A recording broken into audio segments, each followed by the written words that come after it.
Hello friends, welcome to my channel Dhanashree classes. बघा, आजच्या या व्हिडिओमध्ये आपण मराठीचा जो लेसन आहे क्लास 7चा हंस व कावळा हा लेसन इथे बघणार आहोत. ठीक आहे. हा लेसन जो आहे तो आपण शिकवताना जसं आपण गोष्ट ऐकतो, गोष्ट वाचतो त्या पद्धतीने हा जर लेसन ऐकला वाचला तर आपल्याला या लेसनमध्ये काय दिलेलं आहे हे व्यवस्थितरित्या समजतं. ठीक आहे. तर बघा, सुरुवात करूया की एकदा अरण्यात काही हंसाचा थवा तळ्यावरून जात होता. अरण्यात म्हणजे जंगलामध्ये. हंसाचा थवा काय करत होता? असा तळ्यावरून जात होता. थवा म्हणजे काय? सर्व हंस एकत्र असणे. सर्व हंस एकत्र असणे. पक्ष्याचा काय असतो? थवा असतो. आणि हे सर्व पाणी पिण्यासाठी तळ्याजवळ उतरले होते. 5-6 कावळेही तिथे पाणी पित होते. ज्या तळ्यावरती हंस उतरले होते, थांबले होते, तिथेच कावळे देखील पाणी पित होते. तेवढ्यात हंसांना बघून एक कावळा तुच्छतेने म्हणाला, तुम्ही हंस केवळ चांगल्या प्रकारे उडू शकता. सर्व हंस कावळ्याच्या बोलण्याकडे लक्ष देऊन ऐकू लागले. कावळा काय म्हणाला की तुम्ही हंस केवळ चांगल्या प्रकारे उडू शकता. आता तो कावळा असं काय म्हणाला बघूया. कावळ्याने त्यावर हसत म्हणाले की तुम्हा हंसांना आकाशात केवळ पंख फडफडून उडता येते. तुम्ही माझ्यासारखे आकाशात कसरत कलाबाजी करू शकतात का? तेव्हा एक वृद्ध हंस म्हणाला, ही चांगली गोष्ट आहे, पण तुला याविषयी गर्व करता कामा नये. बघा, कावळा काय म्हणाला की तुम्हा हंसांना फक्त उडता येतं, पण आम्हा कावळ्यांसारखं तुम्हाला अशी कसरत वगैरे करता येत नाही. यावेळेस एक वृद्ध हंस म्हणजे एक म्हातारा हंस होता. तो म्हणाला की ही चांगली गोष्ट आहे, पण तुला याविषयी गर्व करता कामा नये. तू याविषयी गर्व करू नको. कावळा हंसाला म्हणाला, मला घमेंड नाही, पण जर तुम्हाला वाटते की मला घमेंड आहे तर माझ्याबरोबर तुम्ही मुकाबला करा. एक कावळा त्या हंसाला म्हणाला की मला घमेंड नाही, पण जर तुम्हाला वाटते माझ्यामध्ये घमंड आहे तर तुम्ही माझ्याबरोबर मुकाबला करा. मग एक तरुण हंस पुढे आला आणि एक तरुण हंसाने कावळ्याशी मुकाबला करण्याचे मंजूर केले. तर वृद्ध हंसाने सांगितले की ह्या स्पर्धेत 2 भाग असतील.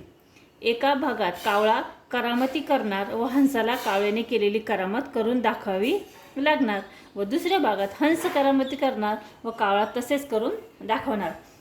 बघा, एक वृद्ध हंस, एक म्हातारा हंस पुढे आला आणि तो म्हणाला की या स्पर्धेचे 2 भाग असतील.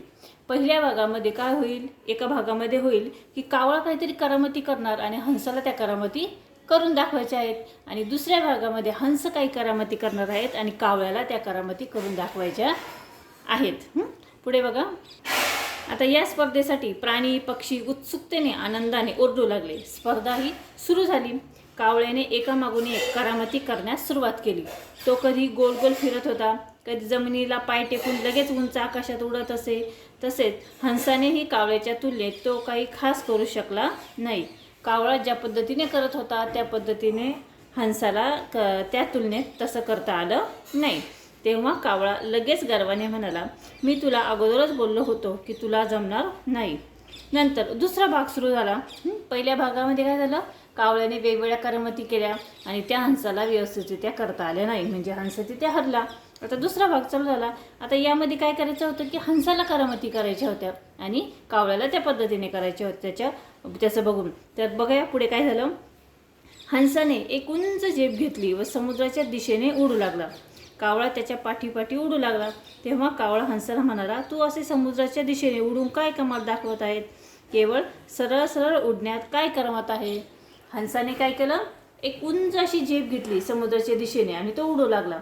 आणि कावळा काय झाला? त्याच्या पाठीमागे मागे उडू लागला. तेव्हा कावळा त्याला काय म्हणतो की समुद्राच्या दिशेने उडून तो अशी काय कमाल दाखवत आहेस? केवळ सरळ सरळ उडण्यात अशी काय करमत आहे? त्यावेळेस हंस मात्र शांतपणे उडत जात होता. हंस त्याला काही म्हणाला नाही. तो हंस शांतपणे उडत जात होता आणि हळूहळू तो जमिनीपासून खूप उंच उडत गेला. कावळाही शांत झाला. कावळा उडून उडून थकला होता व त्याचा सारखा पाण्याला स्पर्श होणार होता. कावळा पूर्णपणे थकून गेला व तो हंसाला म्हणाला, मला माफ कर, मी आता कधीही गर्व करणार नाही.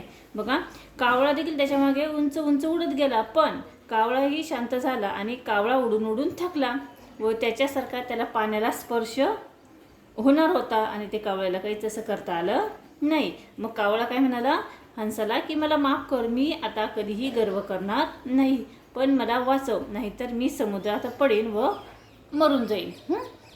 तो काय म्हणाला, मला वाचव नाहीतर मी समुद्रात पडेन आणि मरून जाईन. हंस कावळ्याला म्हणाला की आपल्या पाठीवर बसून पुन्हा किनाऱ्यावर घेऊन आला. हंस कावळ्याला म्हणाला की तू माझ्या पाठीवर बस, मी तुला घेऊन जातो. मग कावळा त्या हंसाच्या पाठीवर बसला आणि त्याला पुन्हा किनाऱ्यावर घेऊन आला. वृद्ध हंसाची कावळ्याने क्षमा मागितली. वृद्ध हंसाने सर्वांना समजावले की कोणी मोठा व कोणी छोटा नसतो, प्रत्येकाकडे काही ना काही विशेष गुण हा असतोच, म्हणून कोणालाही कमी लेखू नये.